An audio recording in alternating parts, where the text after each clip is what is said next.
On va démarrer la paracha de Vaïgash. C'est marqué comme ça. Au début de la paracha de Vaïgash, c'est marqué Vaïgash Elav Yehuda, Vayomer bi Adoni Yedaber Na'avdecha Davar Be'ozne Adoni. Donc c'est marqué que Yehuda, il s'est approché de Yosef qui était le vice-roi d'Égypte et il lui a dit Yedaberna Avdecha Davar Be'ozne, que je vais dire, je vous en prie, donc Avdecha, ton serviteur, il parlait de lui en étant son serviteur, et il lui dit, je vais le dire aux oreilles de mon maître, qu'il ne se mette pas en colère contre ton serviteur, qui est Kamocha, qui est paro, parce que tu es fort comme Pharaon. Donc il avait cette crainte de Yosef. Adoni Sha'al et Avadav, et mon maître nous a demandé, les Moraïch Lachem Avoach, est-ce que vous avez un père ou un frère? Vanomer el Adoni, et j'ai dit à mon maître, à mon seigneur, Yesh lanu Av Zaken, j'ai un père qui est âgé, Veyalet Zekunim Katan, Achiv, Met, et qu'il a aussi un petit enfant, un jeune enfant, Veachiv Met, et son frère est mort, en parlant de Yosef. Vaïvater ou Levado, il lui reste que cet enfant, les mots de sa mère, Veavi Vaïvo, que son père aime. Donc il a dit clairement, voilà, parce que qu'est-ce qui s'est passé à la fin de la paracha de Miketz, que lorsque on a retrouvé la coupe de Yosef, parce que vous savez que Yosef, il faisait de la sorcellerie soi-disant avec cette coupe, ouais. Et il disait, voilà, je sais ce qui va se passer, et il n'avait pas la boule de cristal, mais il avait la coupe. Pas la coupe du monde, mais il avait la coupe, et donc qu'est-ce qu'il faisait avec? Il faisait des incantations, il savait l'avenir, soi-disant l'avenir. Et qu'est-ce qu'ils ont fait? Donc ils ont volé cette coupe. Où est-ce qu'on l'a retrouvée? On l'a retrouvée dans la sacoche de Binyamin. Et tous les frères ont dit, voilà, parce qu'on savait pertinemment que si on retrouve le voleur, il va devenir l'esclave de Yosef. C'était prévu comme ça. Ils ont dit, non, c'est nous qui prenons en charge d'être les esclaves. Laissez-le partir. Il a dit, non, Khalila, c'est comme ça que se termine la paracha. Il dit, non, pourquoi je vais faire cette injustice? Non, c'est lui qui l'a volé, c'est lui que je garde. Donc il a vraiment gardé, il a gardé Binyamin. Et là, Yehuda intervient. Yehuda intervient pourquoi? Parce que celui qui s'est porté garant, oui, de ramener Binyamin à son père, c'est Yehuda. Et là, il a dit, c'est-à-dire, il a dit, je fauterai toute ma vie si je ne te ramène pas cet enfant. Pourquoi? Parce que son père lui a dit, écoute, il avait perdu sa femme en chemin, c'est-à-dire qu'elle est morte par accident sur le chemin. Vous voyez, ça veut dire quoi sur le chemin? Ça veut dire que le fait qu'elle se soit mise en danger, elle a été condamnée, et est-ce qu'elle a dû faire la condamnée à mourir? Elle est morte. J'ai perdu Yosef en chemin parce qu'il a disparu carrément, je ne sais pas où il est, et je ne vais quand même pas perdre Binyamin de peur que lui-même il disparaisse en chemin. Et il lui dit, non, mais t'inquiète pas, je me porterai garant toute ma vie. Ça veut dire que toute ma vie sur terre et dans le monde à venir, je m'engage à te le ramener. Et sur ce, Yaakov il va dire, ok, il s'est engagé, je suis confiant, et donc il va bénir son enfant, il va bénir cette situation pour faire que ça puisse marcher, et que Yosef, il le laisse partir, et qu'il n'y ait pas d'embûche, quoi. Et qu'est-ce qui se passe? Finalement, voilà, tu vois, ce qui se passe, c'est que Binyamin, il va être conservé esclave chez Yosef. Et là, Yehuda, il s'est porté garant, donc c'est lui qui va intervenir. Donc il va faire une plaidoirie là. Ici, il va faire une plaidoirie Yehuda, ouais, pour essayer d'être l'avocat de son frère Binyamin. Et il va dire, voilà, j'ai un père qui est vieux, le seul enfant qui lui reste, parce qu'il a perdu sa femme, il a perdu son fils, il lui reste que cet enfant, Levado, le seul enfant qui lui reste, d'accord, c'est lui. Et il l'aime en plus, cet enfant qu'il aime. Va Tomer el Avdecha, Oridou et là, il va Asima, et donc il va Tomer, et tu as dit à ton serviteur en parlant de Yehuda lui-même, Oridou et là, il fait le descendre vers moi, va Asima Ene Alav, et je mettrai mes yeux sur lui. Ça veut dire que, qu'est-ce qu'il a trouvé comme argument, Yosef, pour faire venir Binyamin? Il a dit, écoutez, vous êtes des menteurs, vous êtes des espions, et je ne vous croirai que si vous me ramenez cet enfant, parce qu'il n'est pas là. Donc si vous êtes des menteurs, je le saurai. Et donc je saurai que vous m'avez aussi menti en prétextant que vous n'étiez pas des espions. Et si vous me ramenez, je dirai, c'est bon, vous n'étiez pas menteur, c'est moi qui ai eu tort.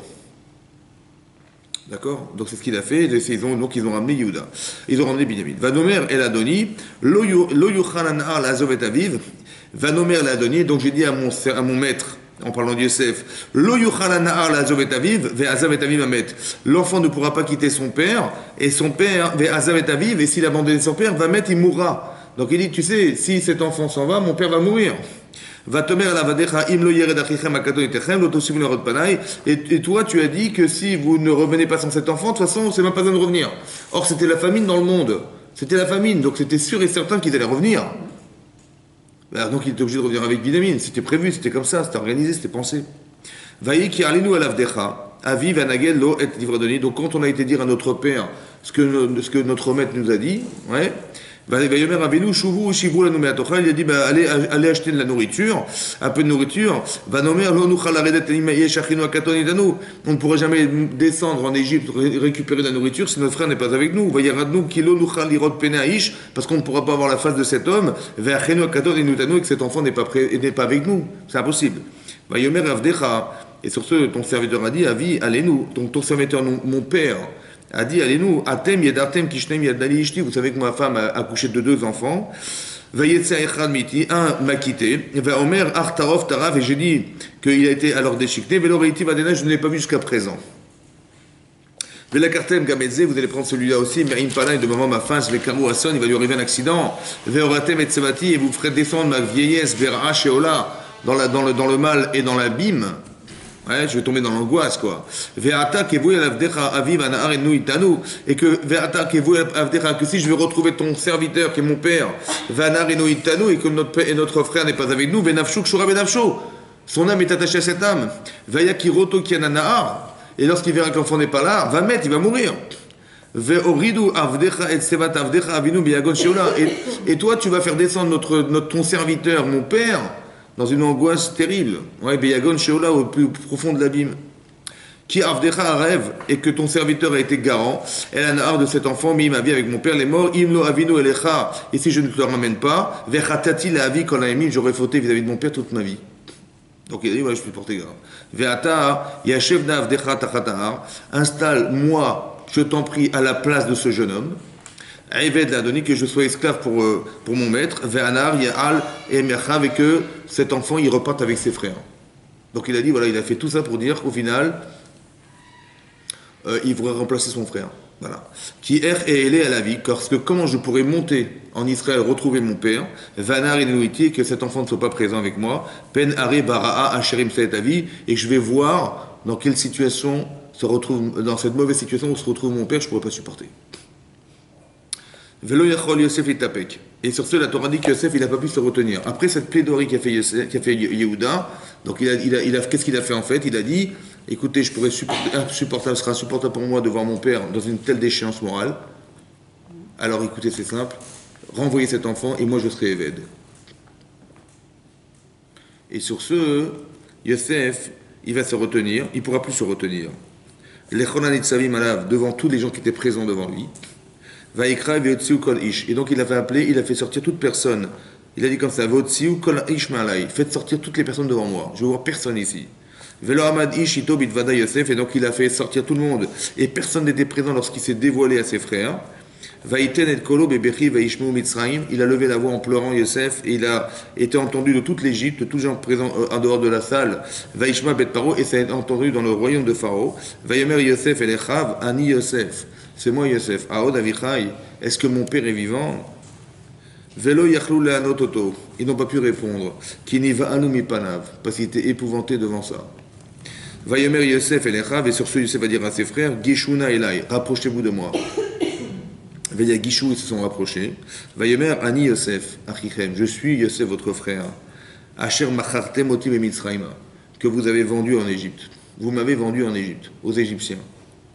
Ve'alta alte atzbu, ne vous attristez pas. Ve'ali charbenechem, et ne vous énervez pas à vos yeux, ne soyez pas en colère contre vous-même. Ki machartemoti, parce que vous m'avez vendu. Et ne kile mechia shelachani elokim lefnechem, parce que c'est pour vous nourrir qu'Hachem m'a envoyé devant vous. Ki ze shnataim hara'a, parce que voilà que ça fait déjà 2 ans qu'il y a la famine bekerev aretz au milieu de la terre d'Égypte. Ve'od chamesh shanim asher en charish ve'katsir. Donc il m'a envoyé Hachem devant vous la soum lachem pour vous placer sherit baaretz, pour vous faire survivre sur la terre, et vous faire des grands miracles pour que vous puissiez survivre en Égypte. Donc il dit voilà tout ce que vous avez pensé le mal, mais Hachem il a tout utilisé pour le bien. Finalement je devais me retrouver là, c'est ça que j'ai compris, et tout ça dans le but de vous nourrir. Et lorsque vous êtes arrivé en Égypte, voilà, c'était ma mission, c'était vous nourrir. Donc ne vous énervez pas. Donc, le discours est bizarre, parce qu'on a l'impression que Yosef, il est en train de leur dire que c'est pas de votre faute. Hein, alors qu'en vérité, c'est de leur faute ou pas? Évidemment que c'est de leur faute. Mais alors, quelque part, il a voulu leur expliquer autre chose. Alors, on va essayer de réfléchir ensemble. Alors, Moi, ce qui m'intéresse, le sujet, c'est d'expliquer la chose suivante. Vous savez que historiquement, entre le moment où Yosef a été vendu esclave, ouais, il avait 17 ans, et le moment où il se révèle à ses frères étant Yosef, il s'est passé 22 ans. D'accord, 22 ans de sa vie, il s'est passé 22 ans. Ça veut dire que pendant ces 22 années, bah, son père, il a porté le deuil d'un enfant qui n'était finalement pas mort. Oui. Et Yosef, bah, il a subi tout ce qu'il a dû subir. Il a été, il a été vendu esclave par ses frères. Il a crié dans le puits en leur demandant de le sortir de là. Ouais.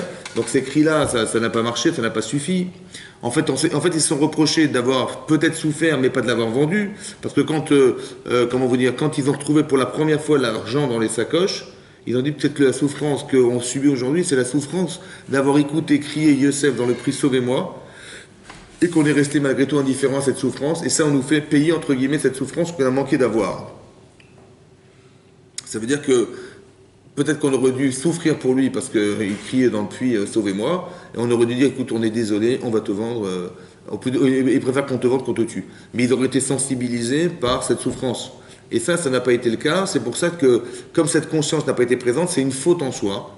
Alors, ils vont devoir subir une souffrance qui rappelle la mauvaise souffrance qu'ils ont eue de faire teshuva. Ça va, c'est clair? Donc c'était une manière pour eux de faire teshuva. Donc tout ce qui est arrivé, c'était dans le but de faire teshuva.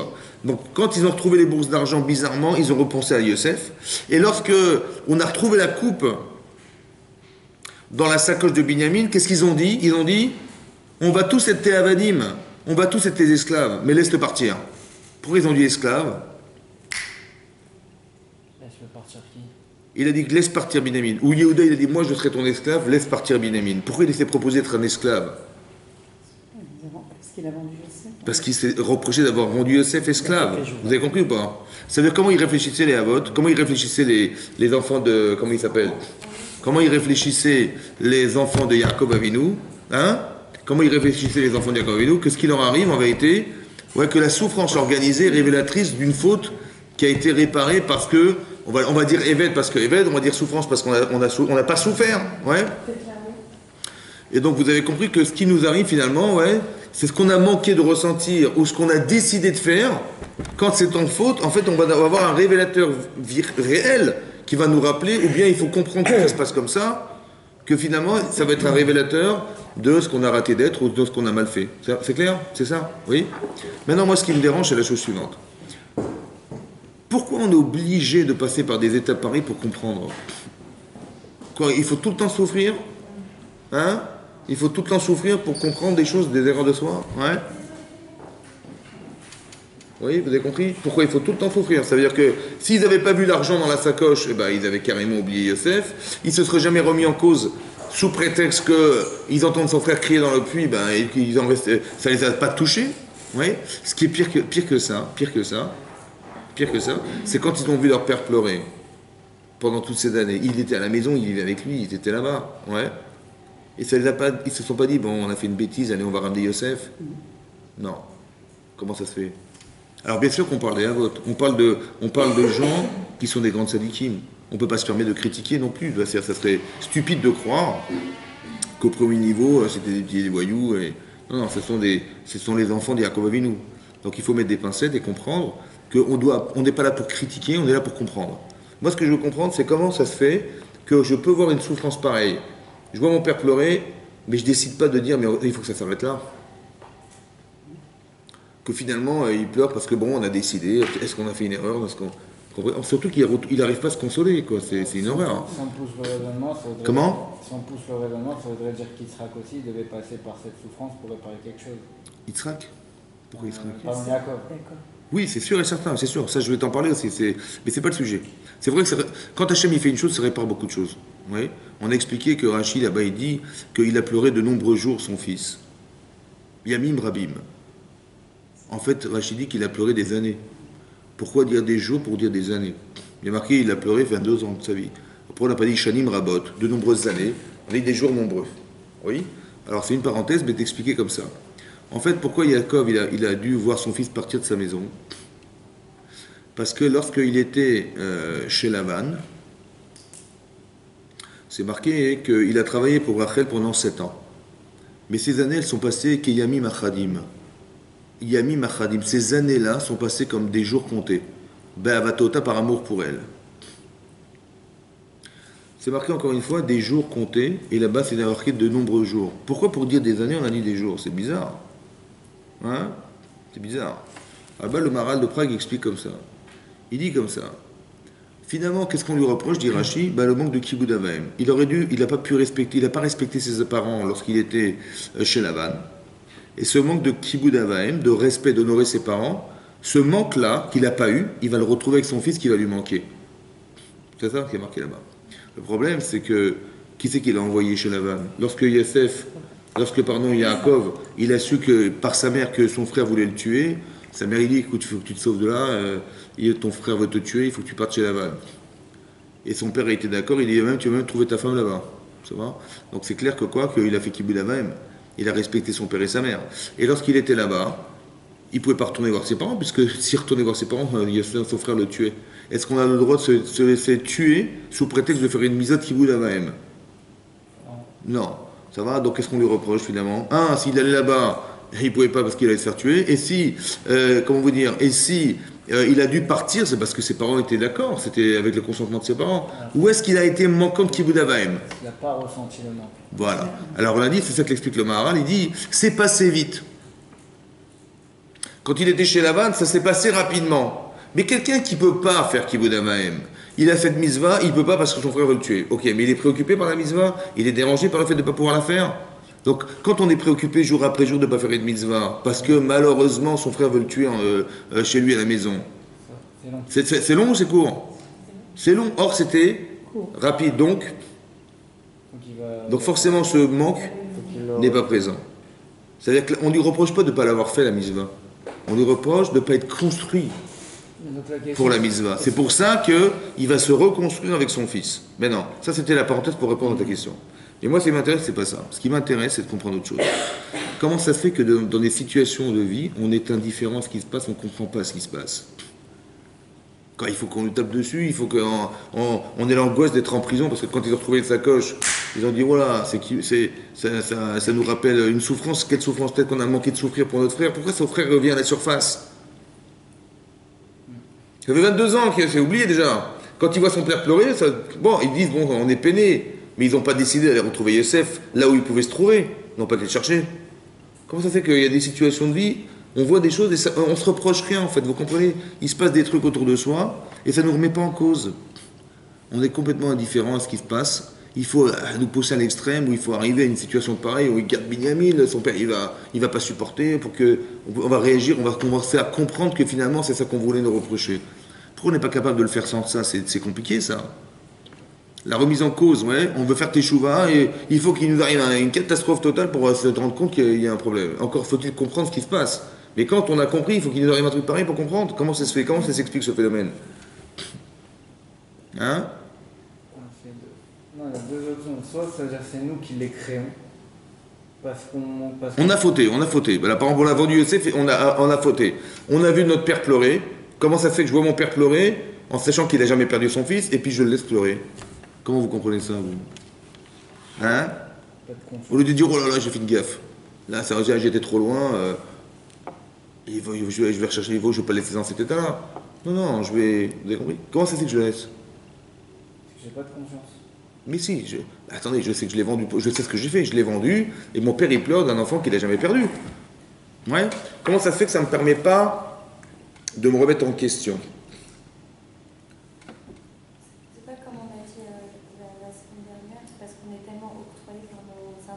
Même sans le savoir inconsciemment, notre Yetzirah nous attrape comme ça et on ne voit pas. Oui, j'ai compris, mais entre j'ai mes intérêts, mais quand je vois mon père pleurer comme ça, il porte le deuil d'un enfant qui n'est pas mort, c'est une horreur, quoi. Vous avez compris? Comment ça se fait? Ouais. Mais ça, c'est un exemple que je vous donne. Hein. Mais dans la vie de tous les jours, c'est un peu pareil. Oui. Mais pourquoi? Pourquoi on n'est pas capable d'être lucide, hein? Mais qu'est-ce que je pense, moi? Qu'est-ce que je pense dans ma tête? Parce que je sais bien que c'est moi qui l'ai vendu. Je sais bien que tout ça, c'est faux. Je le sais ou pas? Moi, je suis le frère de Yosef. Peut-être qu'ils pensaient que c'était bien, qu'ils avaient pris la bonne décision, finalement. Ouais, c'est ça. Ça veut dire qu'on se justifie. On se justifie des choses. Il y a une voix qui me dit, ah, t'as fait une gaffe. Je dis, mais attends, t'as vu comment il nous parle? T'as vu comment il fait? Tout ça. Donc, qu'est-ce qu'on fait, en fait?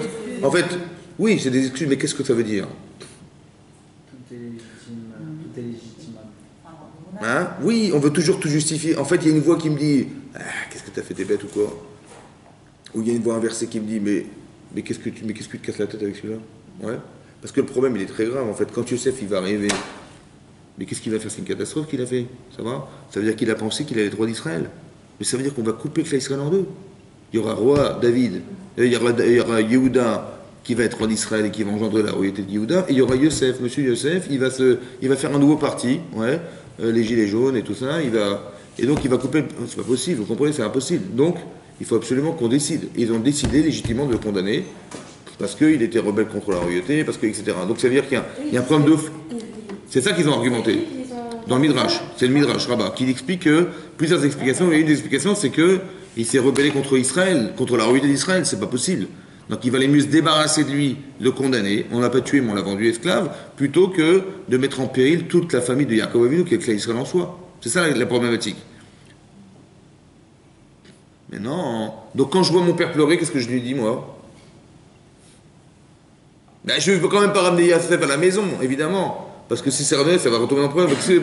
On va supporter. Et comment je supporte? Soit c'est inconscient, soit c'est conscient, mais je justifie. Qu'est-ce que je vais faire? Je justifie en disant, mais on n'a pas le choix. On va dire, ben, c'est de sa faute, etc. Vous avez compris ce qui se passe? Mais le problème, c'est est-ce que c'est juste? Je dis, ben bien sûr, on va pas... Si j'allais voir mon père et je lui demandais, mais papa, qu'est-ce qu'on fait? Il m'aurait dit, mais évidemment qu'on va jamais faire un truc pareil. Et on va pas vendre Yosef, c'est impossible.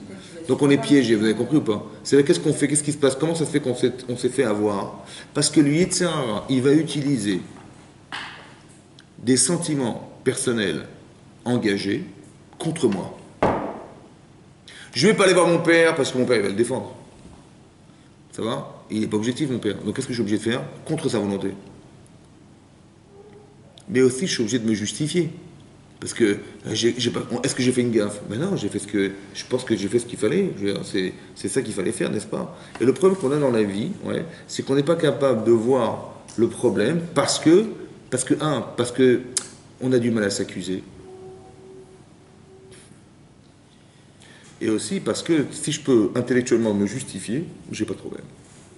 Et c'est tout le temps comme ça que ça se passe. Il n'y a pas l'inverse. Comment? Il n'y a pas l'inverse. C'est-à-dire? Il faut une référence pour savoir si je me trompe. Ben, j'ai la Torah. Quand tu réfléchis, tu dis il y a une halakha, quelqu'un qui se rebelle contre la royauté, il est condamné à mort, et c'est exactement le schéma qu'on a devant nous là. Parce que des fois, il y a des gens qui font l'inverse. Ça veut dire ils acceptent les justifications des autres et du coup, ils se... Oui, ouais, ça peut être l'inverse aussi, mais c'est tout le temps pour se débiner. Ça veut dire toujours s'arranger pour ne pas être fauteur, ne pas avoir de problème. Mais ça, c'est naturel chez moi, vous avez compris ou pas?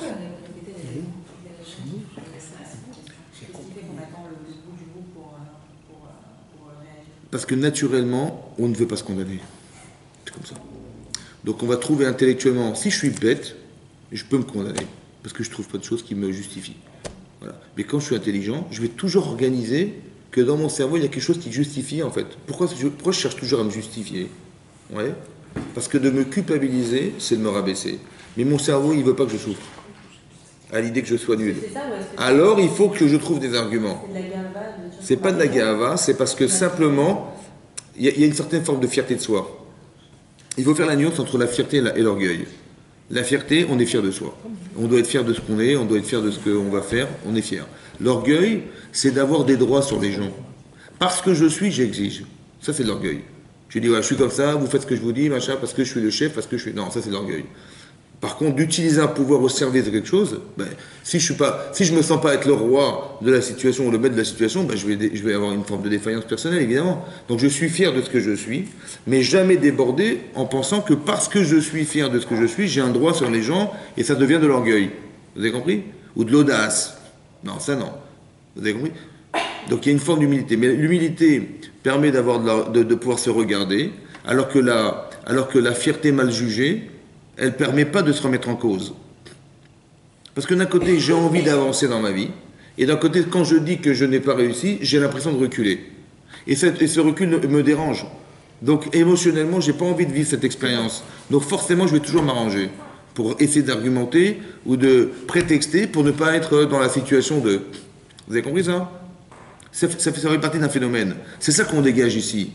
Ça va? C'est que ce qu'on dégage là, c'est qu'on peut voir des gens souffrir autour de soi, des choses qu'on a soi-même organisées, mais ça ne nous dérange pas. Parce que ça peut se justifier. Et quand c'est justifié, malheureusement, c'est très difficile de s'en sortir. Donc il faut annuler ce phénomène-là. Alors comment je fais? Ah, mais d'un côté, je ne peux pas vivre sans. Alors après, il faut savoir nuancer quand est-ce que c'est justifié réellement ou c'est faux. C'est ça mon problème. Soit je prends quelqu'un extérieur à moi, Hein? soit je prends quelqu'un extérieur à Exactement. moi, par exemple un rave, et Voilà. il va me dire tout de suite. Voilà. Soit je prends extérieur à moi aussi l'étude, mais pas pour Ouais. une femme qui n'a pas la mise va d'étudier. Mais elle étudie trop mal, elle comprend, elle réfléchit, elle voit. C'est pas... Ou alors il y a une troisième solution, c'est ce qui va m'arriver. Une Vous avez femme compris? n'a pas moins tendance à faire ça qu'un homme. De quoi faire quoi? Ça, ce système-là, De quoi? De refuser ou d'accepter? de refuser. De l'inverse. L'homme est fier. Justement, l'homme, il va plus faire ce système-là que la femme, non? Bah tu dis, ouais, c'est ça ce que je dis. Donc il va plus tomber dans le piège. C'est ça. Parce qu'un homme est fier. Ouais. Et la fierté, ça n'amène pas à avoir cette forme d'objectivité dans le regard. C'est ça pour ça que c'est un problème pour les hommes. Ouais. Parce que même un enfant dans une cour d'école, il va te dire c'est moi qui cours plus vite que toi, c'est moi qui est plus fort que toi.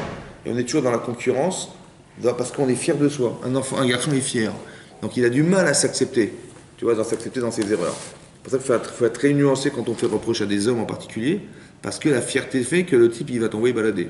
Il ne pourra pas accepter ton reproche, ou bien il va toujours s'arranger pour te dire que tu comprends rien. Tu vois, c'est comme ça. Mais on essaie toujours s'arranger pour ne pas être dans la faiblesse de ce qu'on prétend en être. Tu vois, je ne supporte pas ça. C'est ça qu'un homme ne supporte pas ça, d'être faible. Il faut toujours qu'il soit le plus fort, le meilleur. Et quand tu lui dis, ouais, t'es super, et il est aux anges. Et quand tu lui dis, t'as un problème, il dit, bon, et toi, t'as pas de problème, toi, ça va? Tu vois, c'est ça.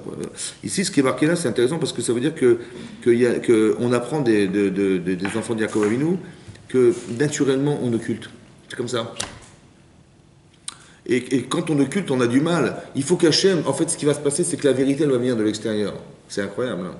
Ici, ce qu'a organisé Yosef, oui, c'est qu'il a permis à ses frères, et en fait il a joué le rôle d'Hachem, qui est de renvoyer la vérité en pleine figure. Donc quand il a dit, quand c'est marqué dans le texte, il a dit Ani Yosef, c'est moi Yosef, Aod Avichai, est-ce que mon père est vivant? Pourquoi il a dit mon père est vivant? Pourquoi il n'a pas dit notre père est vivant?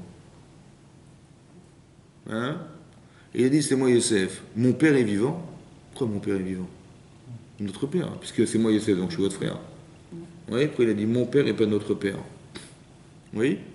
Et après il a dit vous avez pensé, vous m'avez vendu. Il a dit ensuite il a dit à ses frères, il a dit Atem echartem oti b'Mitzrayma. Il a rappelé la faute qu'ils ont fait en disant vous m'avez vendu en Égypte. C'est intéressant qu'il a dit. En fait il a peut-être dit deux choses. Parce que là-bas dans le Midrash Rabbah, il y a marqué comme ça. Il y a Rabbi Bardelai, il y a une chose qui a été dite par Rabbi Bardelai, qui était il y a marqué comme ça, que quand Yosef, il a dit Ani Yosef à Od Avichai, on n'a pas compris ce qu'il a dit. Il a dit c'est moi mon père est vivant. Ben, on lui a déjà dit ton serviteur Yaakov, ton serviteur, voilà ce qu'il subit. Si vous gardez cet enfant, mon père va mourir, ton serviteur va mourir, donc il est vivant ou pas son père? Bien sûr. Donc qu'est-ce qu'il a dit? Mon père est vivant. Évidemment qu'il est vivant. Mais là-bas, c'est marqué dans le Midrash Rabbah que ça a été fait sous forme de reproche. C'est marqué que, comment il s'appelle, Rabbi Bardai, il a dit là-bas, hein, que Oilanu miyamadin, malheur à nous le jour du jugement, ouais, malheur à nous le jour du reproche, que si déjà Yosef, qui était le plus petit des enfants de Yaakov Avinu, il a dit à ses frères, je suis Yosef, Veniv alumi panav, il était épouvanté devant lui, quand ils ont entendu ça. Alors, quand on va se présenter devant Hachem, a fortiori que on va être, que Hachem il va nous dire tel que nous sommes, il va nous juger tel que nous sommes, qu'on va devenir, on va être estomaqué devant ce qu'il va nous dire. Et là-bas il y a marqué Rabbi Shimon ben Yaakov, il a dit une autre formule. Il n'a pas dit que malheur à nous le jour du jugement, il a dit malheur à nous le jugement, malheur à nous du jour du reproche, qu'Hachem il va analyser nos actes en fonction de nos actes. Une fois, il a dit tel que nous sommes, et la fois, il a dit on va analyser nos actes. C'est pas la même formule. Vous voyez, comme s'il y avait deux façons de se voir. Soit par rapport à ce qu'on fait, soit par rapport à ce qu'on est. Et là, dans le texte, c'est marqué Ani Yosef, Aod Avichai. Je suis Yosef. Maintenant, écoutez-moi bien. Quand il a dit je suis Yosef, ils ont vu Yosef. Ils ont vu Yosef, roi d'Égypte. Wow. On a fait une gaffe là. Moi, quand je l'ai vu, quand il a raconté son rêve, on allait se prosterner à lui, il se revoit se prosterner devant cet homme. Quand ils sont rentrés, ils sont prosternés devant lui. Oui, non. Donc ils ont dit, attends, on vient de comprendre maintenant que c'était ça qu'il avait rêvé. Waouh. Ça veut dire que nous, on avait cru que c'était le roi d'Israël. Et à cause de ça, on l'a jugé, on l'a condamné, et oui. Et donc on l'a vendu. Mince, on a fait une gaffe, je crois. Oui, mais s'il n'avait pas vendu, le rêve ne se serait jamais réalisé. C'est parce qu'ils l'ont vendu qu'ils se sont retrouvés devant lui, le roi. C'est vrai. Maintenant, écoutez-moi bien. Est-ce que Yosef, il devait aller en Égypte ou pas, finalement? C'est sûr ou pas? Avec ou sans la faute? Sans la faute, ouais. Il aurait pu sans aussi, il aurait peut-être pu avoir ça. Mais non, eux, ils ont fauté. Bon. Mais ils l'ont vendu à quoi? Ils l'ont vendu à des Ishmaélim. Les Ishmaélim l'ont vendu à des Midianim, les Midianim l'ont vendu à des Ishmaélim, et les Ishmaélim l'ont vendu à des Mitzrim, des Égyptiens. Et ils se retrouvent en Égypte. Qui c'est qui l'a envoyé en Égypte? Donc il devait y aller ou pas? Il a un problème, Hachem, de l'envoyer en Égypte? Mais on peut dire aussi que c'est le chemin qu'Hachem a choisi pour lui. Est-ce qu'Hachem, il a... Oui, oui. Hachem, il décide de tout, il savait très bien que ça allait se passer comme ça. D'accord. Donc ça veut dire qu'il a décidé qu'il fallait qu'il faute. Je pense. Que oui ou que non? Que oui. Ou que non? Hein? Il fallait qu'il faute. C'est sûr? Si ça s'est passé comme ça, c'est qu'Hachem a voulu que ça se passe comme ça. Vous êtes sûr? Ou il a rattrapé la faute? Ils ont fauté. Oui. Mais de toute façon, Hachem, il a un logiciel spécial où il retourne sur ses pattes, lui, il n'y a pas de problème. C'est ça? Ou c'est qu'il fallait qu'il faute? Ah, il fallait qu'il faute. Et non, ça aurait pu se passer autrement. Attendez, je vous pose une question, Est-ce qu'Hachem, il a pensé, il faut qu'il fasse la Vera? Comme ça, il va se retrouver en Égypte. Comment je vais faire sinon, moi? C'est ça qu'il a pensé, Hachem, vous croyez? Pas il faut, mais ils vont faire la Vera. Hein? Ils savent très bien qu'ils allaient. Mais ça veut dire quoi qu'il sait, Hachem? Ça veut dire quoi? Et il sait, alors il sait que je vais partir ce soir, je vais rentrer chez moi. Alors ça m'empêche d'y aller? Hachem, il sait, et alors? Il sait alors? Bah, il sait, il décide de tout, quoi. Il sait, il décide. Ah bah non. Il sait ce que j'ai décidé. Il laisse les bras de décider. Ben heureusement. Voilà, celui qui- Hachem, il décide pas, Hachem. Hein. Il sait ce que j'ai décidé, mais il va pas décider pour moi. Hein. Moi, j'avais déjà entendu qu'Hachem, il influence aussi parfois. Oui, il influence, mais là, elle est en train de dire qu'il fallait qu'il faute pour qu'il se retrouve en Égypte. Ah, surtout pas. Sinon, si c'est vrai ce que vous dites, c'est qu'est-ce qui a décidé qu'il faute alors? Ben non, c'est pas possible. Vous comprenez? Donc je suis obligé de dire que non. Ils ont décidé de fauter. Mais non, c'est parce que, malgré qu'ils aient décidé de fauter et que ça allait éloigner soi-disant les projets divins, Hachem, il n'y a pas de problème, il remet à sa place les choses, il n'y a pas de problème chez lui. Vous avez compris? De toute façon, il devait aller en Égypte. C'était sûr. Maintenant, qu'est-ce qui a décidé? Ça ne pouvait pas se passer comme ça. C'est eux qui ont décidé. Mais Hachem, il les a envoyés quand même. Il les a envoyés là-bas. Ok? Maintenant, vous avez compris ça? Maintenant, qu'est-ce que je voulais dire? Qu'est-ce que je voulais dire? Je ne sais même plus ce que je voulais dire. C'était d'expliquer que quoi? Que finalement, il devait se retrouver en Égypte. Ok. Il a dit je suis Youssef, donc ça veut dire que là, à ce moment-là, ils comprennent que c'est... Voilà. Eux, ils ont vu que finalement, le rêve qu'il avait rêvé, c'était pas du tout ce qu'ils avaient cru. Et donc, quand ils ont jugé Yosef en prétextant qu'il était roi d'Israël, alors que c'était pas du tout ça, ils ont compris qu'ils sont gourés. Ils se sont trompés. Donc, son père, il a porté un deuil, pourquoi? Pour rien. Yosef, il a subi d'être chassé de ses parents pour rien. Il est passé par la prison pour rien. Et là, pour rien, tout ça pour rien. Voilà ce qu'ils ont pensé. Donc quand ils ont vu ça, ils ont fait teshuva sur place. Il y a marqué Veni Valou Mipanav, ils étaient épouvantés devant lui, Rachidi à cause de la honte. Ils ont eu honte de ce qui s'est passé. Ça veut dire que soit la vérité, on va la découvrir tout seul, soit de toute façon, Hachem il l'envoie. Vous comprenez comment ça marche? C'est un grand histoire qui est marqué là. Quand je me trompe, quand je me trompe de chemin, Hachem, il est tellement proche de nous, que soit on va le comprendre tout seul. Voilà, je vais étudier la Torah, je me rends compte, voilà, il y a des décalages dans ma vie, il y a du blanc et du noir, ça va pas, et je fais tchouva tout seul. Soit Hachem, il va m'envoyer un message. Quand c'est marqué, Oy lanu miyamadin, malheur à nous le jour du jugement, parce que si Hachem, il le fait, c'est plus dur. Mais Hachem, il est obligé de le faire. Vous comprenez? C'est un chesed d'Hachem, ça. Et ça, il faut avoir les compétences pour être capable de voir comme ça. C'est des compétences. Parce que quand il nous arrive un affront c'est un affront dans la vie. Et c'est marqué un principe de base qu'il faut comprendre ici. Et je vais vous donner ce principe. C'est marqué dans le texte de la Torah, que quand il a dit « Je suis Yosef, mon père est vivant », c'était pour dire quoi finalement? C'est moi Yosef. Ils ont dit wow, « On a fait une gaffe, on s'est trompé, c'était pas roi d'Israël, mais roi d'Égypte. Mon père est vivant ». Ça veut dire que quand tu as prétexté que quand je gardais Binyamin, ben j'étais un assassin. Parce que si je garde Binyamin, je tue ton père. C'est ça que tu m'as dit, oui. Donc tu acquiesces que quoi? Que si je garde ton père, je suis un assassin. C'est ça que tu m'as dit, oui? Donc tu as jugé que la situation que je suis en train de te faire vivre, c'est un crime. C'est ça que tu as dit, oui, non? Mais c'est moi, Youssef, mon père est vivant. Tu savais combien mon père était attaché à moi, tu savais ou pas? Donc quand tu m'as vendu, tu pensais pas le tuer? Comment ça se fait que moi, quand tu me vends, tu es indifférent à la mort de ton père, et quand moi je te prends ton frère, tu deviens, tout à coup, tu deviens fou, tu dis mais je me porte garant, tu as tué mon père, et comment je vais voir mon père dans cette souffrance? Mais j'ai pas compris, mais quand tu m'as vendu, tu l'as pas vu, tu l'as vu dans cette souffrance, c'est ça. Vous avez compris ce qu'il fait Youssef? Qu'est-ce qu'il est en train de faire? Les culpabilités. Hein? Non. Il est fait sortir. Pourquoi? Explique-moi pourquoi. Quand tu me vends, eh ben, il se passe rien. Tu dis pas, ah, mon père le pauvre, son âme est attachée à cette âme de Yosef, il va mourir. Non, il ne meurt pas, mon frère. Mon père, il ne meurt pas. Et quand je te garde Binyamin, tout à coup, il meurt, mon père. Tu comprends ce qui se passe? Tu comprends que par rapport à ça, tu as un parti pris, et là, tu n'en as pas. Et c'est ça qui va articuler ton inconscience. Et c'est ça qui va justifier toute ta vie que tu vas rester de cet homme en prétextant que tu n'as rien fait de grave. Tu comprends la différence? Mais justement, ils regrettent leur acte. Qui? Yehuda. Ouais. Parce qu'il veut pas que Benjamin parte. Donc, justement, il a changé. Mais comment ça se fait qu'il n'a pas réagi avant à ça?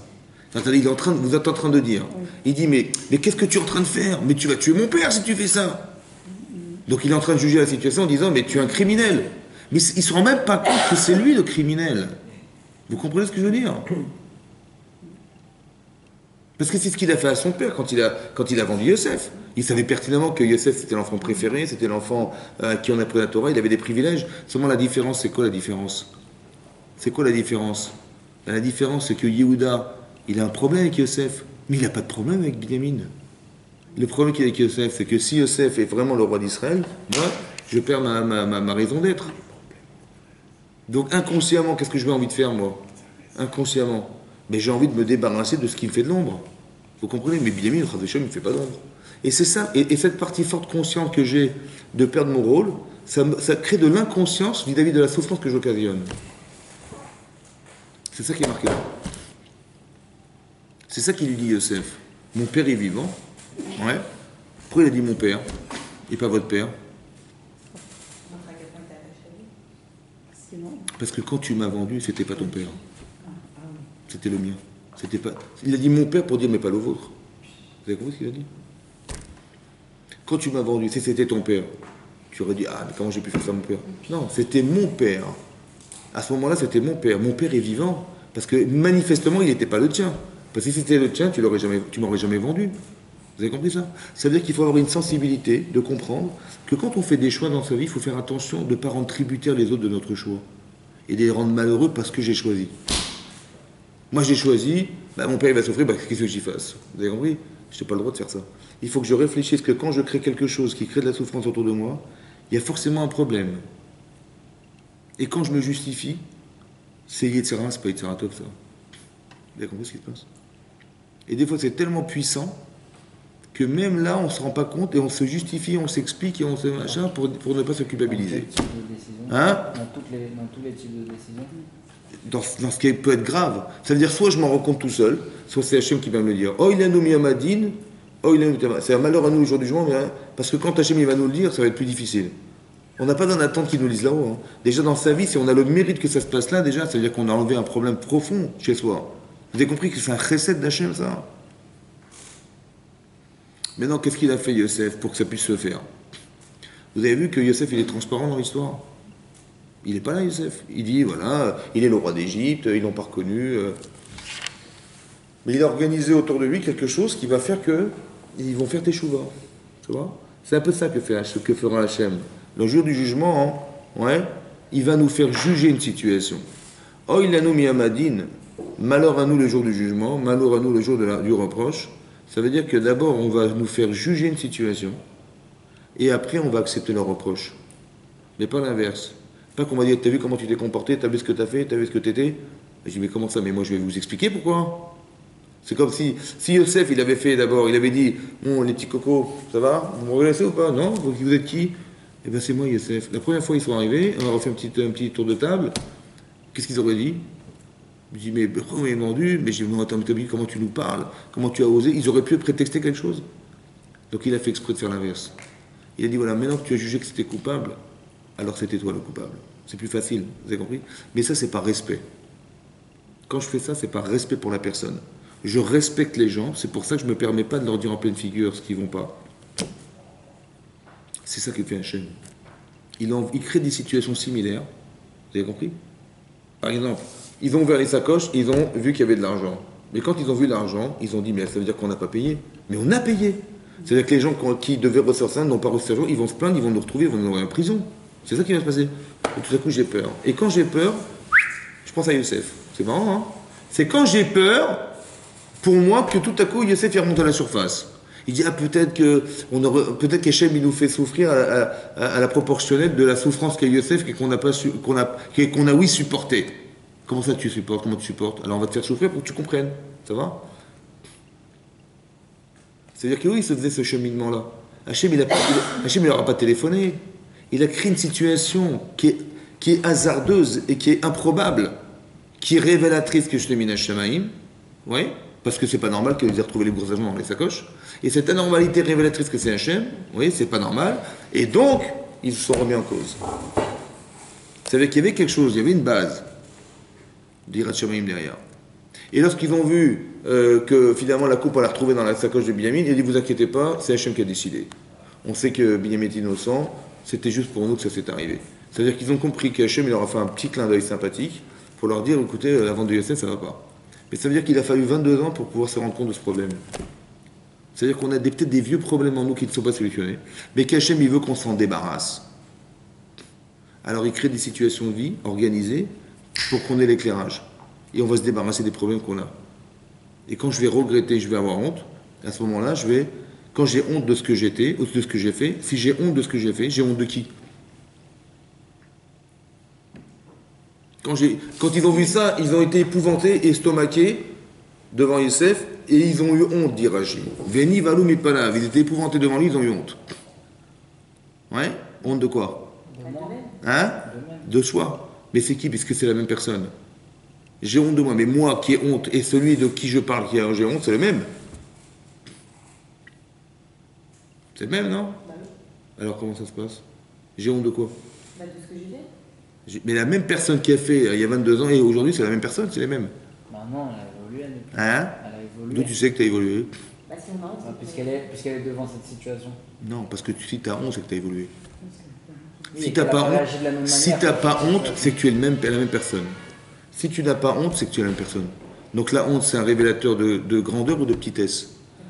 De grandeur. C'est pour ça que nous, on est des baïchanim. On est juifs, on est des gens qui ont honte. Parce que d'avoir honte, c'est un révélateur d'être construit. Comme je suis construit et que je suis en décalage, j'ai honte de ne pas être la personne parce que je sais ce que je dois être. Et quand je ne le suis pas, ça me fait peur. Et j'ai fait même honte. J'ai honte de savoir que j'étais celui qui a vendu mon frère. Et j'ai honte d'avoir pensé que j'ai dû supporter de voir mon père pleurer tous ces jours-là et j'ai resté indifférent. Je suis honte d'avoir provoqué une telle souffrance à Yosef. J'ai honte. Ça ne fait pas ce que j'ai fait. Et c'est là que je m'en rends compte. Vous avez compris? Lo yachlou la nototo qui nivanu mipanav. Dit la Torah, ils n'ont pas pu répondre à Yosef. Ils étaient épouvantés devant lui. C'est ça qui est marqué. Épouvantés devant lui. Mais ils n'ont pas pu répondre. Pourquoi nous dire qu'ils n'ont pas pu répondre? Ben évidemment, s'ils étaient estomaqués, paralysés, ils n'ont pas pu répondre. Ça va? C'est marqué dans la Torah. Ils n'ont pas pu répondre à Yosef parce qu'ils ont été épouvantés devant lui. Ils n'ont pas pu répondre devant lui. Pourquoi nous dire ça? Ils ne savaient pas quoi dire. Hein? Ils ne pouvaient pas se justifier. Très bien. Et à quoi ça sert? À quoi ça sert de nous raconter une chose pareille? Est-ce que la Torah nous romance des histoires, des trucs? Hein? Ben c'est marqué, Vénivalou, il parle. Quand je suis estomaqué, évidemment, j'ai honte. Ouais. Mais pourquoi nous dire qu'ils n'ont pas pu répondre? Parce que c'est-à-dire qu'ils ne peuvent plus se justifier. Donc ça, ils ont réalisé le Yetzirah, il n'y a plus d'emprise. Mais pourquoi nous dire ça? À quoi ça sert? À quoi ça nous sert? À quoi ça sert de dire qu'ils n'ont pas pu répondre? Bah oui, Razak. Et ils ont eu des frissons, et ils ont les cheveux qui sont poussés comme ça, ils ont vu comme ça, des jeux comme ça. Bah, évidemment, ils ont... Et à quoi ça sert? Pourquoi faire? Pourquoi faire? Bah pour nous donner une leçon. Laquelle? Bah je sais que quand je suis estomaqué, bah j'arrive plus à parler, je suis paralysé. Je le sais, je n'ai pas besoin que ce soit écrit dans la Torah. Vous avez compris? S'il y a marqué dans la Torah qu'ils n'ont pas pu répondre, Ça va? Et s'ils avaient pu répondre? Là, il y a marqué, ils n'ont pas pu répondre. Ça va? Mais s'ils avaient pu répondre, par exemple, il a dit, je suis Yosef.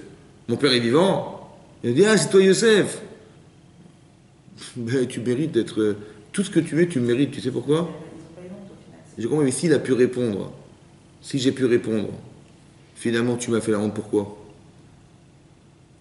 Par exemple, quelqu'un va vous dire, t'as vu comment tu te comportes, ça va pas, hein, ça se fait pas ce que tu fais. Il dit, de quoi je me mêle? Moi, je m'occupe de ta vie, moi. Alors, occupe-toi de la tienne, ça va? Ou je vais dire, toi, c'est toi qui parles, mais d'abord, occupe-toi de toi, d'abord. D'abord, arrange-toi, toi, après tu m'arrangeras, ça va? Ou je vais lui dire, mais t'as rien compris, d'abord, ça s'est pas passé comme ça, et puis, écoute, si tu comprends pas, arrête de te mêler. D'abord, sois au courant de ce qui se passe, donc j'ai pu répondre. Mais qu'est-ce qu'il a fait? Il m'a dit un reproche, il m'a fait honte, pourquoi finalement? Pour rien. Pourquoi? Parce que j'ai pu répondre. Est-ce que j'ai le droit de faire honte pour rien? Est-ce que j'ai le droit de faire honte pour rien? Moi, je vais faire reproche. J'ai le droit de faire honte pour rien? J'ai le droit ou pas? C'est absurde de faire honte pour rien. C'est absurde de faire honte, tout court. Oui, mais là, c'est pour rien. Donc, parce que c'était pour rien, donc ça ne servait à rien. Et que c'était assourd. C'est une honte pour rien. Oui, non. Donc, je dois réfléchir quand je fais reproche. Parce que si la personne, elle va me répondre, je leur ai fait honte pour rien. J'ai le droit ou pas? C'est ça qui est marqué là. Ils n'ont pas pu répondre. Il ne faut pas qu'ils puissent répondre. Parce que s'ils répondent, tu as fait bisaïon pour rien du tout. Savoir à qui faire des reproches. Mais j'ai compris, mais il faut faire attention aussi. Et comment il savait Parce qu'il que si allait je pas- fais reproche à quelqu'un et je lui dis, par exemple, mais tu es nul, tu as vu ce que tu fais, mais c'est n'importe quoi, c'est honteux ce que tu fais, tu aurais pu te comporter comme ça va pas, ou quoi, c'est interdit ce que tu as fait là. Il va me dire, mais écoute, de quoi je me mêle? Ouais. Et là, tout à coup, j'ai fait une avéra. Où c'est marqué ça? C'est parce que c'est marqué dans la Torah, hein, dans Parashat Mishpatim. C'est marqué Lotisna et achicha bivavecha. N'aille pas ton frère dans ton cœur. Ochiach tochiach et avitecha. Tu as une mitzvah de lui faire reproche.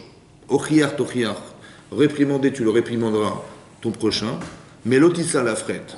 Ne porte pas la faute du reproche. Et Rashi explique ne porte pas la faute. Ne porte pas la faute, ne le fais pas en public. Ouais, je profite de lui dire en public, comme ça je vais lui foutre la honte de sa vie et il va faire teshuva, alors Hachem. D'accord, souvent ça se passe comme ça malheureusement. Ouais, ou quand je m'énerve ou quand je machin, je lui dis en pleine figure ce que je pense et je m'énerve, donc je accentue dans la honte. Mais là, C'est bon? Là, il a fait sortir tout le monde exprès de. Khazak, attendez, j'arrive. Mais là, d'expliquer comme ça, il y a une honte permise, il y a une honte qui est nécessaire, la honte de la teshuva elle est nécessaire, et il y a une honte interdite. Et là, hein, justement, il les a fait sortir pour ne pas tomber dans la honte interdite. Parce que s'ils avaient été vus par les Égyptiens au moment où il s'est révélé Yosef, ils auraient eu la honte les uns devant les autres. Et ça aurait tout gâché. Parce que, finalement, cette honte-là, elle est interdite. C'est quoi la différence entre la honte que je provoque et la honte que j'incite? C'est quoi la différence? Quand je fais un reproche à quelqu'un, il faut qu'il ait honte. Mais pas la mauvaise. Pas qu'il ait honte de ce que je lui dis. Mais il a honte d'être. C'est pas pareil. Oui, vous avez compris? Qui peut faire ça? Comment? Qui peut faire ça? Comment je peux prévoir qu'il va pas répondre la personne? C'est toi qui dois réfléchir. Comment tu vas lui dire? Tu as compris? C'est ça qui est très difficile dans la Torah. Parce que faut que tu réfléchisses à quoi? Faisons la personne que j'ai en face, comment. Hein? comment Pourquoi tu fais reproche, dis-moi? Pour le réveiller la conscience. Hein? Réveiller Pour lui sa- dire la vérité Ouais. ou pour l'arranger? Hein? Ou pour l'arranger? Pour arranger qui en fait? Pour l'arranger. Arranger la vérité. Non, non, la vérité, Pour arranger la vérité, par exemple, j'ai un problème de couple, j'ai un problème avec ma femme, j'ai un problème avec mon mari, j'ai un problème avec mes enfants. Et qu'est-ce que je fais? Je dis, mais... Bah non, pour l'améliorer la personne. Très bien. Donc, si c'est dans l'intérêt d'améliorer, j'ai peur de mal lui dire, Pour que ça ou je lui dis la vérité, je dis, écoute, moi, je te dis la vérité, et tu te débrouilles avec. Je t'ai fait reproche, voilà. Tu es pas chômeur Shabbat, mais je dis, mais comment tu te rends compte, tu portes tes clés Shabbat, tu prends ta voiture, ta parent, c'est Shabbat, je lui dis la vérité. Mais qu'est-ce qu'il va faire avec ça, lui? Il va dire, ah oui, t'as raison, je vais plus prendre les... Parce que On saura ça gave, elle va se ressentir. Pourquoi? Parce que c'est cette fameuse gava qu'on a naturellement. Mais pourquoi, dans ce cas-là, il va avoir la gava, et pas dans le cas où je lui ferai, ou là, dans le cas de Yosef, il n'a pas eu la gava, Yehuda. Il n'a pas été orgueilleux, Yehuda, hein? Dans un cas, c'est tourné vers moi, dans un cas, c'est tourné vers l'autre. C'est-à-dire, quand je dis la vérité, Mhm. je dis la vérité, ça me vide, mais lui, ça le remplit pas. Alors que Mais pire que ça, pire que ça, pire que ça, pire que ça. Je le fais avancer. Regarde, mes coups de main, pire que ça. Je lui ai dit la vérité. Mais je lui ai dit quoi en fait? Je lui ai dit sa nullité. Bon, est-ce qu'il y en a quelqu'un qui accepte d'être nul? Non. Donc forcément, il va s'énerver. Qu'est-ce que j'ai gagné? J'ai fait une avéra. Parce que ce que j'ai fait, ça lui a fait honte sans l'avoir modifié. J'ai pas le droit de faire ça. Vous avez compris ça? Donc comment je vais faire alors? Je vais prendre des pincettes. Je suis obligé de lui faire cavode. De le respecter pour qu'il respecte ce que je lui dis. Parce que si je le respecte pas, quand je lui dis mais tu as vu ce que tu fais comme bêtise, il va croire que je le respecte pas. De quel droit tu me parles? Alors je vais répondre. Il faudrait que j'arrive à lui dire qu'il n'arrive pas à répondre. Vous avez compris? Ça veut dire, je vais lui dire par exemple, je lui dis, t'es un type super, franchement, regarde, tu fais des trucs super, machin. Mais dommage ce petit truc-là, rien, c'est dommage. Ça entame dans ta personnalité, ça entame dans la vision qu'on a de toi. Il va dire, ah ouais, t'as raison, c'est vrai. Je l'ai respecté, il va me respecter. C'est très subtil. Pourquoi? Parce que le but, c'est pas de lui dire débrouille-toi avec ce que je vais te dire. C'est de lui dire, mais comment? Mais c'est dommage que tu aurais pu être mieux. Vous avez compris ce que je veux dire? Je l'amène à penser. Et ma problématique personnelle quand je fais reproche à qui que ce soit, c'est comment je vais lui dire pour qu'il accepte ce que je vais lui dire. C'est ça mon problème, c'est très difficile ça. Quand Youssef, il a réfléchi à tout ce stratagème-là, pourquoi il a fait ça? Mais comment je vais faire tchouva à mes frères? C'est très compliqué, ça, vous avez compris ou pas? Comment je vais trouver un truc où ils vont accepter qu'ils ont eu tort de me vendre? Rien, il faut une intelligence, c'est un génie Youssef. Il a pris Binyamin, tout le coup, il a créé des souffrances entre lui, il a risqué que son père, il le supporte pas. C'est un grand risque qu'il a pris, vous avez compris ce qui se passe? Mais dans quel intérêt? Ben, notre tchouva à ses frères. C'est là qu'ils ont eu honte. Ils ont eu honte de ce qu'ils ont fait, mais la vraie honte, pas la fausse. C'est ça qui est compliqué, vous avez compris? Mais ce qui est marqué là, c'est très intéressant que, sinon, si je peux répondre, si je fais un reproche à quelqu'un et qu'il peut répondre, eh ben c'est que c'est foutu. Parce qu'en fait, j'ai fait pire. J'explique. Non seulement ce que je lui dis, il le savait sûrement. Vous avez compris?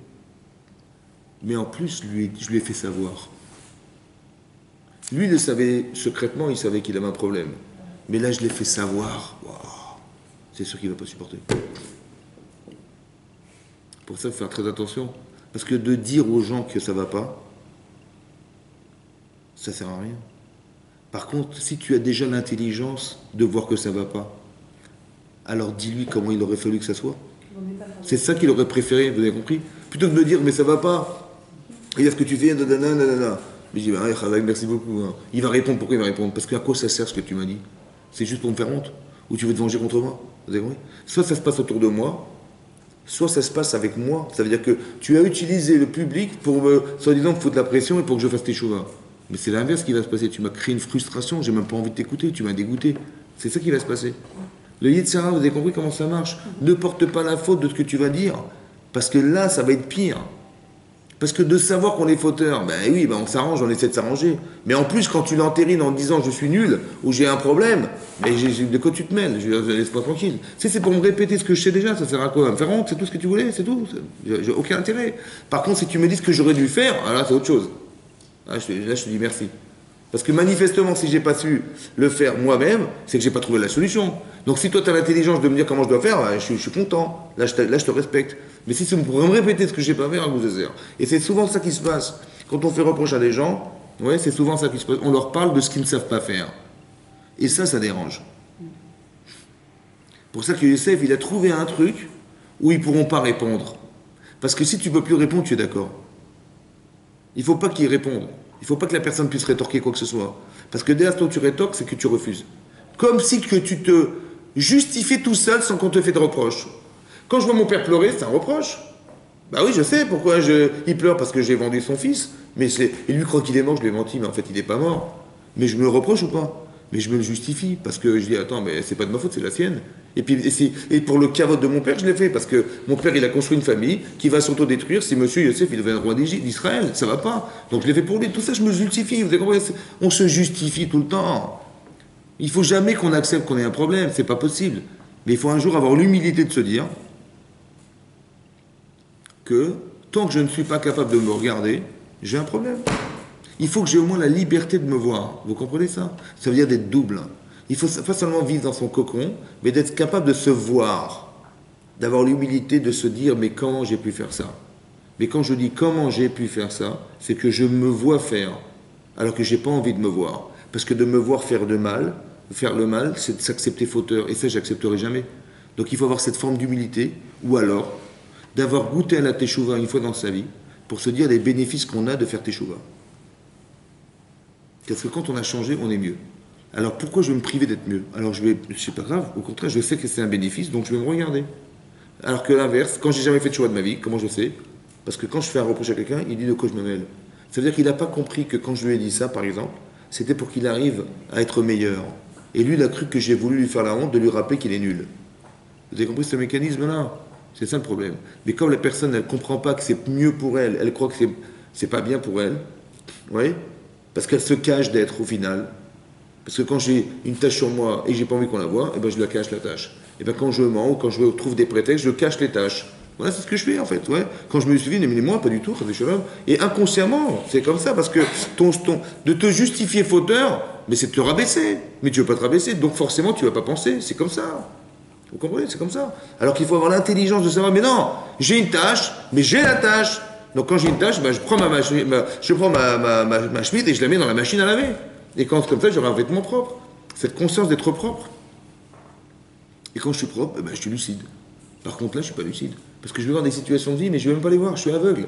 Je ne peux pas voir. Je vois mon père pleurer, ça me fait indifférence. Mon frère écrit, il faut qu'il m'arrive, que je trouve la bourse dans la sacoche pour me rappeler que mon frère, il a souffert pour rien. Vous avez compris ce qui se passe? Quoi, il faut que je souffre pour arriver à comment dire? Il faut que j'ai une souffrance corporelle pour arriver à être dégoûté de ce que je suis et arriver à laisser passer, à entrevoir que mon frère, il a été vendu pour rien. Vous avez compris ce qui se passe? Comme si que le désir de ne pas penser était plus fort que de celui de penser. J'ai tellement pas envie de penser que je suis un fauteur, j'ai tellement pas envie de penser qu'il faut plus que j'ai envie pour que mon frère remonte à la surface. Voilà, c'est ça qui est marqué là. C'est pour ça que quand on a de l'humilité, on a de la pudeur, de l'humilité, ça permet d'être double. Vous avez compris? Quand on est pudique, ouais, et quand on est humble, et ben ça permet de se dire mais pour qui je me prends, quoi. Ça veut dire ouais, et ben et je sais pertinemment que si on me dit quelque chose qui va m'amener à penser que je serai meilleur ou que j'ai trouvé la solution d'être meilleur, mais pourquoi je vais me priver de ça et je vais rester avec toutes mes tâches et toutes mes saletés, vous avez compris? D'où ça vient ça? Vous savez qu'on a un privilège fantastique, hein. Parce que le fait qu'on puisse évoquer le srout avot, oui, on dit le mérite d'Abraham, Israël, Yaakov, en général on le comprend dans le sens où, heureusement qu'on a des grands-pères comme ça, Baruch Hashem, on peut invoquer Abraham, Israël, Yaakov dans la prière, comme ça Dieu, on peut invoquer les avot pour agréer nos prières. C'est ça qu'on pense en général, oui, non? Heureusement qu'on a des grands-pères là-haut, Baruch Hashem, qui pensent à nous, et, hein? Nos grands-pères là-haut, ils pensent à nous, et ils vont voir le bon Dieu et dire, il y a nos enfants là-bas. Non, on a expliqué que le srout avot, c'est pas ça. Le srout avot, le mérite hein? Qu'ils ont acquis. Ouais.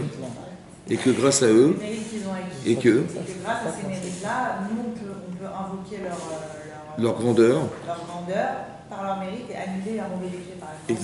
Exactement, Khazak. Ça veut dire comme ça. C'est comme si que mon grand-père, il travaillait à la préfecture, ouais.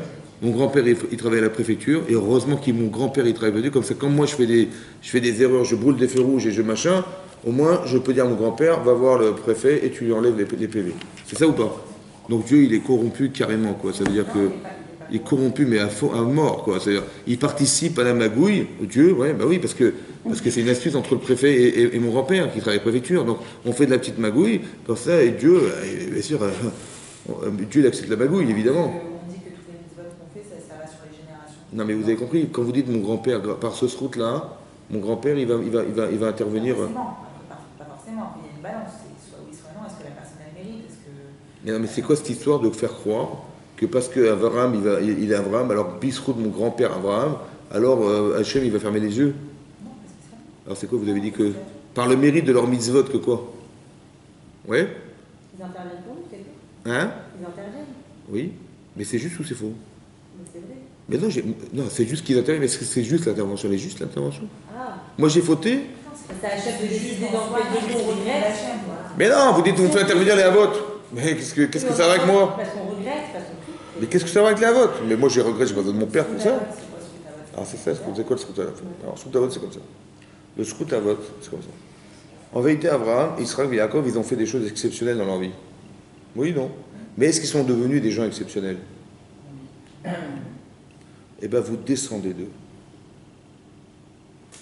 Si aujourd'hui on est juif et on a honte dans nos vies, ça nous arrive d'avoir honte. Mais honte dans le mauvais sens, c'est-à-dire dans le bon sens, ça veut dire qu'on a honte de faire des erreurs. Si on est chesed, on est bon avec les gens, on a envie de, on a de l'empathie, on a envie de. Et si on est gomer chassadim, c'est-à-dire qu'on fait du bien autour de soi, ouais, c'est parce qu'on descend d'Abraham, Yisraël et Yaakov. Ça veut dire qu'on a hérité de ce qu'ils étaient, bisroutam. Ça va? Est-ce qu'on est construit ou pas par leur mérite? Bah, d'être bon, d'être empathique, c'est bien. D'avoir honte de soi, ça vient de qui la honte de soi? Bah, d'Israël. Yitzhak, c'est Gibor, c'est quelqu'un qui fait abstraction de soi, hein, qui fait tchouva, c'est ça, oui, non? Par le mérite d'Yitzhak, j'ai honte de moi. Par le mérite d'Abraham, ben, j'ai envie de faire du bien autour de moi, vous avez compris? Et par le trou de Yaakov, ben, j'arrive à discerner la vérité.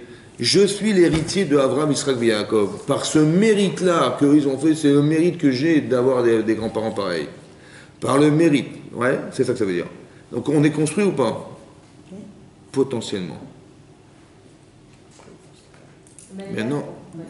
Mais c'est extraordinaire ça. Ce que les goïms n'ont pas. Hein. Vous l'avez.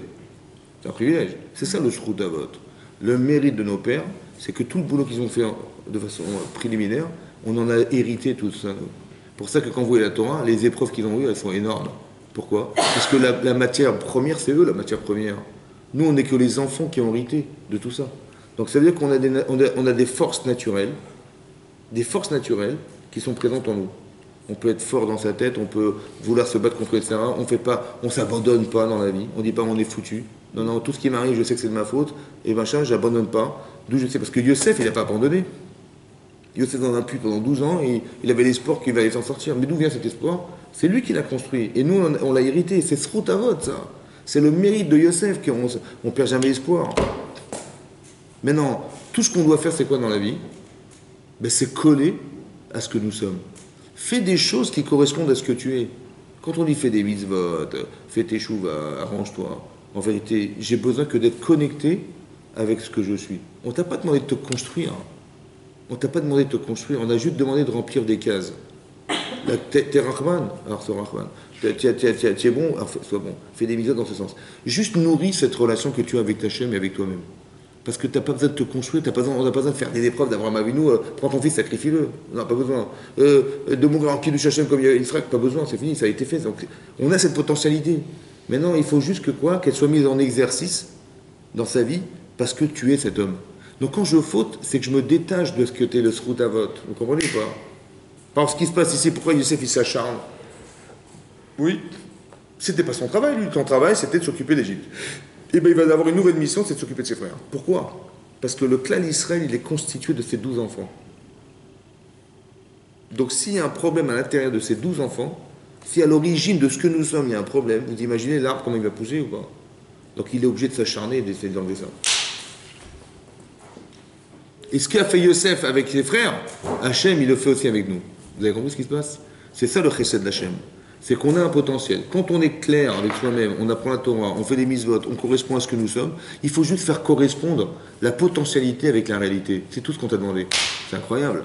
En tant que femme ou en tant qu'homme. On t'a pas demandé de te construire, on t'a demandé de devenir ce que tu es. C'est pour ça que j'ai toujours expliqué qu'on ne nous a pas demandé d'être juif, parce qu'on est déjà.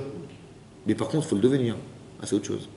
Oui, il faut devenir. Ça veut dire que j'ai une potentiel, j'ai des forces, j'ai une nature, j'ai une tendance naturelle, comme ça, elle est naturelle. Mais non, quand je fais une avéra, j'ai une tendance naturelle à dire j'ai honte de moi. Et si je ne l'ai pas, il faut que je la mette en éveil, cette conscience.